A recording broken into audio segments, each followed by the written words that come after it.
தை, ஆடி, புரட்டாசி இந்த 3 மாதங்கள்ல வர அமாவாசை ரொம்ப சிறப்புடையது. அதுலயும் தை அமாவாசை கூடுதல் சிறப்புடையது. அது ஏன் தெரியுமா? மார்கழி மாதம் தேவர்களோட விடியற்காலை பொழுதாக சொல்லப்படுது. அதாவது பிரம்ம முகூர்த்த காலம்.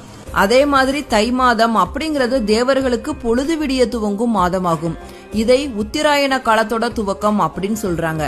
ஜோதிட சாஸ்திரத்தின்படி சூரிய பகவான் தந்தை வழி உறவுகளுக்கு காரணமான கிரகம் என்பதால் அமாவாசை அன்னைக்கு முன்னோர்களுக்கு தர்ப்பணம் கொடுக்கும் போது சூரிய பகவானை சாட்சியா வச்சுதான் கொடுப்பாங்க. அதனால் தேவர்களுக்கு சூரிய உதய காலமாக இருக்கக்கூடிய மாதமான தை மாதத்தில் வரும் அமாவாசை என்பதாலும் உத்திராயண காலத்தில் வரும் முதல் அமாவாசை என்பதால் தை அமாவாசை ரொம்ப சிறப்புடையதாக சொல்லப்படுது. இந்த ஆண்டு தை அமாவாசை வருகின்ற ஜனவரி 29ஆம் தேதி புதன்கிழமை வருகிறது.